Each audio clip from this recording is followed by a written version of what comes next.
দিয়েছেন তিনি রাজ্যসভায় চলে গেলেন, আবার যিনি এখন দেবেন তিনি আগামী দিনে হতে চলেছেন। আর ওখানে আইনজীবী হিসেবে লড়ছে কে? সিপিএম এর মেয়র। মামলা করছে বিজেপি, লড়ছে তারাও রাজ্যসভার সদস্য। এটা একটা গভীর চক্রান্ত।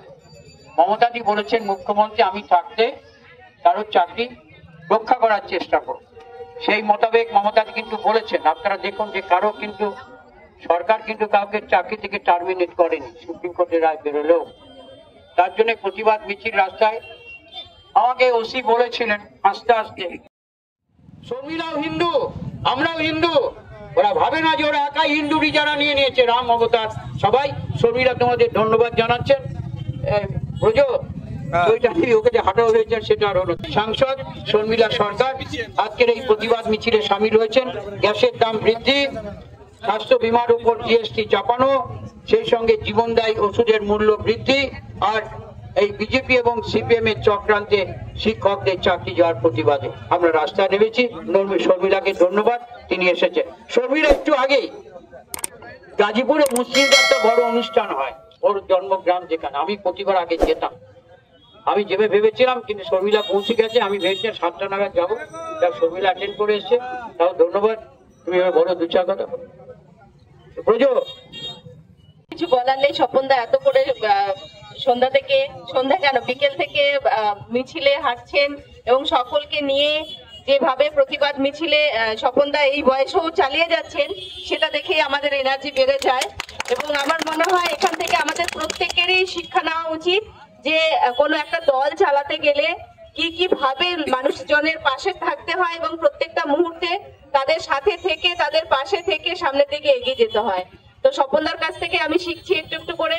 আর আপনাদেরকে প্রত্যেককেই বলি যে আপনারা প্রত্যেকেই জানেন এখানে যারা আছেন বিজেপি সরকার কিভাবে দিনের পর দিন দ্রব্যমূল্য বৃদ্ধির দিকে নিয়ে যাচ্ছে আমাদেরকে, এবং তার সঙ্গে যে জীবনদায়ী ওষুধ, সেই ওষুধগুলোরও দাম বাড়িয়ে দিয়েছেন।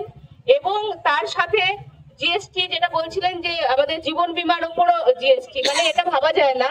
প্রত্যেকটা মানুষের যদি স্বাস্থ্যের ক্ষেত্রেও এইভাবে দেখতে হয় যে এখানেও জিএসটি লাগাচ্ছে, তো সেটা আমরা অনেক প্রতিবাদ করেছি কিন্তু সেই জায়গা থেকে এখনো ফেরাতে পারিনি। তো যাই হোক, তো বিজেপি সরকার প্রত্যেকটা মুহূর্তে মানুষের থেকে দূরে সরে যাচ্ছেন, মানুষের সমর্থন থেকে তারা অনেক অনেক দূরে আছেন।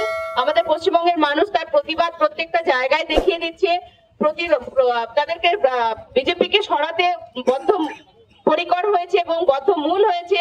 আর আমার মনে হয় সামনে যে 26-এর বিধানসভা আছে সেখানে নিশ্চয়ই তার প্রতিফলন সবাই দেখতে পাবে। তো সেই কথা বলে, আর এখানে সিপিএম এবং বিজেপি সকলে মিলে যেভাবে পশ্চিমবঙ্গকে কলুষিত করার চেষ্টা করছে এবং প্রত্যেকটা ক্ষেত্রে তার আমরা দেখতে পাচ্ছি তার নিদর্শন, তার বিরুদ্ধে আমরা কথা বলবো। তারা যখনই আমাদের এগেইনস্টে কখনো কিছু করতে আসবেন, আমরা নিশ্চয়ই মানুষের কাছে সত্যটাকে তুলে ধরবো। এইটুকু বলে প্রত্যেককে আমি আবার শুভেচ্ছা অভিনন্দন জানিয়ে আমি বক্তব্য শেষ করছি। আমি আসলে ভেবেছিলাম।